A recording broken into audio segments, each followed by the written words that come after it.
আসসালামু আলাইকুম। আপনারা আমার হাতে যে বইটি দেখতে পাচ্ছেন সেটি হচ্ছে দ্য ডিক্টেটরস হ্যান্ডবুক, লিখেছেন Bruce Bueno de Mesquita and Alastair Smith. তো এই বইয়ের যে সাবটাইটেল সেটি রয়েছে why bad behaviour is almost always good politics. দুটোই খুব ইন্টারেস্টিং। বইটার টাইটেলটা শুনে মনে হতে পারে যে এই বইটি পড়ার মাধ্যমে আপনাকে একজন স্বৈরশাসক হিসেবে প্রশিক্ষিত করা হবে, এবং যেটার সাবটাইটেল যেটা শুনে মনে হতে পারে যে না, কেন বাজে বিহেভিয়ার সবসময় একটা গুড পলিটিক্স অথবা ভালো রাজনীতি হিসেবে বিবেচনা করা হয়। আসলে টাইটেলটি আইরনিক। এই বইটি পড়ার মাধ্যমে আপনারা বুঝতে পারবেন যে একজন স্বৈরশাসক কিভাবে তার স্বৈর শাসনকে সুসংহত করতে বিভিন্ন থিওরি, বিভিন্ন অ্যাক্টিভিটিস, এই জিনিসগুলো তারা অ্যাপ্লাই করে।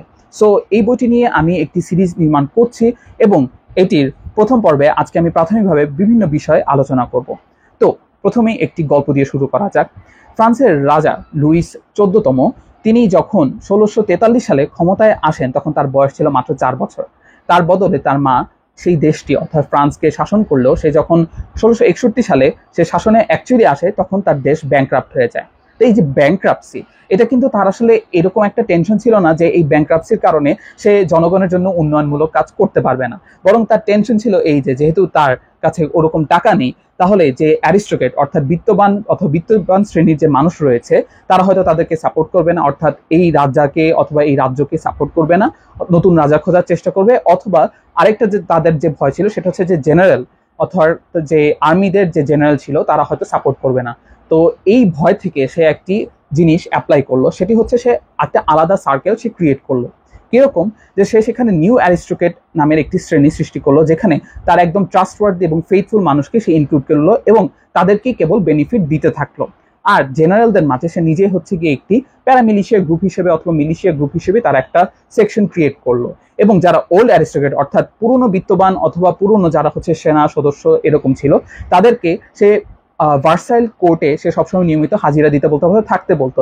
এই থ্রুতে তারা যারা অর্থাৎ পুরনো বিত্তবান অথবা জেনারেল ছিল তারা বিপদে পড়লো, কারণ তাদের টাকা পয়সা ওরকম আর্ন হচ্ছিল না এবং তারা তাদের কাজ ঠিকমতো করতে পারছিল না। এভাবে ব্যাংক্রাপসি থাকা অবস্থায় সে কিন্তু তার রাজা অথবা রাজত্বকে সে সুসংহত করতে পারলো।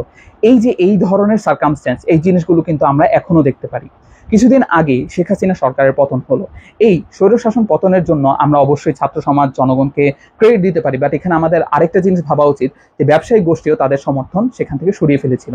আপনারা হয়তো অনেকে জানেন যে 5 জুলাইয়ের আগে কিছুদিন আগেই শেখ হাসিনা বিভিন্ন ব্যবসায়ী নেতাদের সাথে মিলে একটি বৈঠক করেছিল, এবং সেখানে কিন্তু আসলে বিভিন্ন ব্যবসায়ী নেতাদের সাথে সাক্ষাৎ করে সে নিজের প্রতি আস্থা আছে কিনা অন্যদের থেকে সেটা সে আদায় করে নিচ্ছিল আর কি।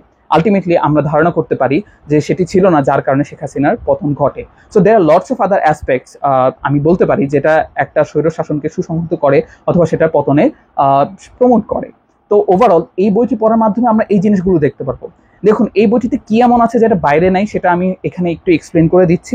প্রথমত, যখন আমরা মিডিয়া জার্নালিজম এই জিনিসগুলোতে দেখি, সেখানে বলে যে কিভাবে জিনিসটি সংগঠিত হয়েছে, কেন, এই জিনিসগুলো নিয়ে কিছু বিচ্ছিন্ন ইনফরমেশন এগুলো দিয়ে থাকে। এবং আপনারা খেয়াল করবেন যে একই ধরনের ইনফরমেশন দেওয়া থাকে, যে একটা সিস্টেম অথবা সিস্টেমের যে স্কেলিটনটা সেটা নিয়ে কিন্তু ওয়াইডলি আলোচনা করা হয় না। তো এই বইটার মাধ্যমে আপনারা সেই জিনিসগুলোই বের করতে পারবেন। এই যে এটার যে সাবটাইটেল রয়েছে যে why bad behaviour is almost always good politics, এটার থ্রুতে কিন্তু আসলে আপনারা কোশ্চেন করতে পারবেন যে কেন বাজে ব্যবহার সবসময় ভালো পলিটিক্স। খুবই ইন্টারেস্টিং একটা জিনিস। আমরা অনেক সময় যখন একজন স্বৈরশাসককে বিচার করতে যাই তখন আমরা অনেক সময় দেখি যে সে কোন জাতিসত্তার অথবা তার ধর্ম কি অথবা তার বিশ্বাস কি, এই জিনিসগুলো নিয়ে আমরা আলোচনা করি। বাট আমাদের ভাবতে হবে অথবা আমাদের মনে রাখতে হবে যে একজন স্বৈরশাসক কেবলই একজন স্বৈরশাসক, তার ইন্টেনশনই হচ্ছে সে সেখানে সবসময় থাকবে এবং সে থাকার স্বার্থে যা ইচ্ছা তাই করতে পারবে। এখানে যেমন আমরা প্রথম গল্পটির মাধ্যমে আমরা বুঝতে পেরেছি যে নিজের ক্ষমতাকে সুসংহত করতে হলে অল্প কিছু মানুষের উপর নির্ভর করতে হবে।